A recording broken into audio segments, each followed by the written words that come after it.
Congratulations, I'm on Games Technology and my dissertation is the effects of deviant behaviour within competitive gaming.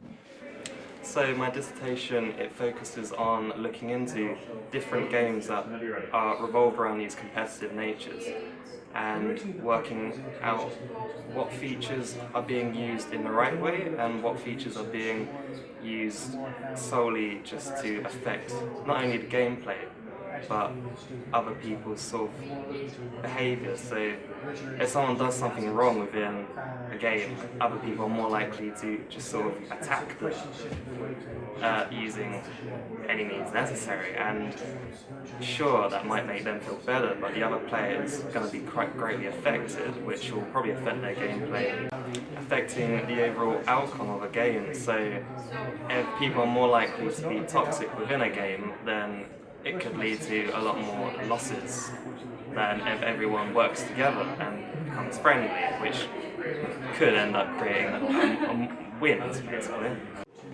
So because competitive gaming is quite a new thing within games, there isn't so much literature review revolved around it, and so I felt the best sort of means of attacking this situation would be to look back into history of how human emotions, human behaviour within sort of historic means, such as just using the internet and sort of chat sites, or even just looking at human beings as in their sort of most primal form, which is very competitive. I also found out there is like an empathetic side to human nature, and so yes, people are willing to sort of throw someone under the bus if they do something wrong.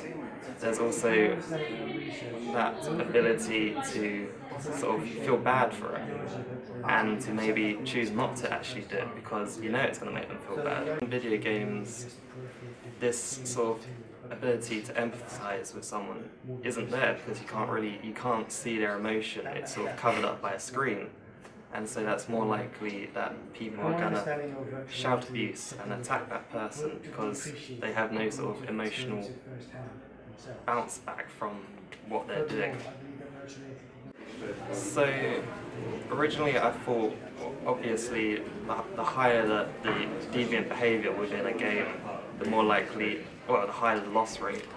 Whereas if it's a game that's more revolved around teamwork, then it's going to be sort of, you're going to win more. So the way in which sort of games allow this communication to happen is very different throughout different types of games, and so I feel some games almost put in features purposely to create this competitive nature and this deviant behaviour, which makes people want to continue playing as a sort of revenge. So to help prove these theories, I did research into different games and different players within those games and different players who have different sort of skill levels within the game to see whether this sort of skill level helps affect behaviour within a game.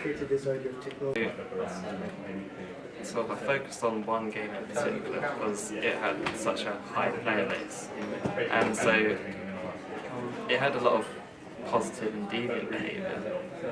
But yes, the deviant behaviour, the games with the highest deviant behaviour had the most losses, but the positive behaviour didn't sort of affect the win and loss ratio as much as you would think, but instead there was a sort of signal feature. Signal feature? It's like you click on the map and it sort of creates a signal. It's sort of like a warning. Okay. And that within the winning games, that took up pretty much like 80% of the communication to show that that was quite a sort of a relevant thing to win. Whereas using the type chat, which causes both positive and negative, it didn't really affect wins and losses as much as using features. It was more sort of an implementation which was put into the game almost as a way of giving players the ability to have deviant behaviour. Right. but they also had this sort of signal feature. The main game that I researched into was League of Legends, and that deviant behaviour affected the loss rate quite a lot, in that games were being lost because bad behaviour was happening and people were insulting other players for doing wrong things. But positive behaviour using the same features didn't really affect win rate, in that, yes, a lot of the lost games had more positive feedback from the players, but I think the deviant behaviour sort of counteracted that. Whereas with games that won, there was some deviant behaviour, there was some positive behaviour, but they used main features within the game more effectively. And this sort of gives the impression that that feature alone is almost like the sole outcome of won games, whereas features such as typing communication, is literally just been implemented within the game. This has been implemented within the game almost to facilitate deviant behaviour. The variables that I mentioned earlier on, such as different player skill levels, my research showed that the higher skill levels, they would use this signalling a lot more, even though deviant behaviour was actually higher. The fact that this signalling was used so often created a lot more wins, and that therefore increased their player rank.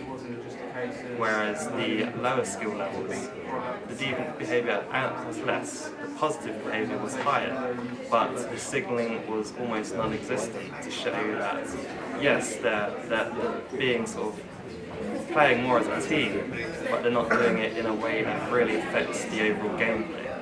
So one of the main features within the dissertation that I found quite interesting was the literature reviews, and sort of studying into the background of human behaviour throughout sort of history and throughout the evolution of technology.